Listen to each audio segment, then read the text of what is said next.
Alam niyo mga kaminang, meron akong gustong i-share sa inyo. Ito yung food na madalas kasama doon sa mga ino-order namin kapag kumakain kami dito sa restaurant na ito. Kaya yan yung lulutuin natin ngayon at gagawa tayo nung version ko ng lechon kawali gisado. So tara, samahan mo na akong magluto. Dito sa recipe natin, gagawa tayo ng lechon kawali from scratch. So bali itong ating pork belly, kung bibili kayo, sabihin nyo yung medyo makapal yung pagkakahiwa. Katulad nito, siguro mga 1 inch to. Pakukuluan muna natin itong ating pork belly. Maglalagay tayo dito ng ginger slices. Tapos yung bawang natin, buo lang. Then bay leaves or dahon ng laurel. Pamintang buo at saka asin. Tapos maglagay tayo ng tubig up to the level lang na masubmerge natin yung ating pork belly. Pagkatapos, pakuluan natin ito ng mga 30 to 45 minutes o kaya naman hanggang sa lumambot na to, yung madali nyo na siyang matusok ng tinidor. And then, palalamigin natin yan ng husto. Mas matagal, mas maganda kasi para mas mabawasan pa yung moisture ng ating pork belly. O kaya itapat nyo sa electric fan para mas mabilis lumamig. At kapag malamig na yung ating pork belly, ready na natin yan iprito. So, yung apoy na gagamitin natin dito, medium flame. Katapos, painitin nyo muna yung kawali bago tayo maglagay ng mantika. So, ayan, mainit na yung ating mantika. Ilagyan na natin yung ating pork belly. Tapos, takpan nyo agad kasi para just in case pumutok yan, maiwasan natin yung tilamsik ng mantika.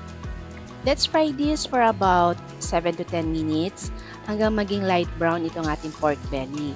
At habang inaantay natin yan, baka hindi ka pa nakasubscribe sa Minang's Kitchen. Kapag nakita mo yung subscribe button at notification bell, i-click mo na yan para lagi kang updated sa mga new videos natin. I-follow mo na rin ang Minang's Kitchen sa Facebook, IG, at sa iba pang social media platforms. So ayan, okay na to para sa akin.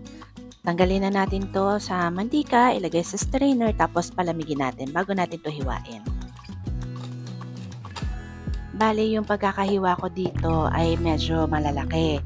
Kayo, pwede nyo siyang mas liitan pa yung serving portions nyo para mas marami pa yung makakain. So, after natin dyan, magigisa na tayo. Yung kawaling pinagprituhan natin, yun na yung gagamitin. Alisin lang yung excess na cooking oil. Tapos, magtira lang kayo ng mga 5 to 6 tablespoons. Inuna ko na dito yung sibuyas. Igisa natin to ng mga around 30 seconds to 1 minute.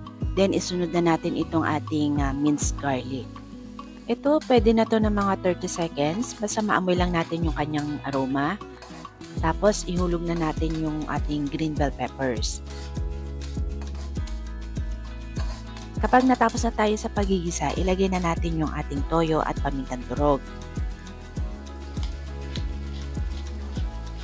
Lulutuin muna natin saglit itong ating toyo. At kapag okay na yan, ihuhulog na natin dyan or isasama na natin yung ating lechon kawali. Haluin lang natin yan na maigi, basta make sure na pantay yung pagkakahalo natin.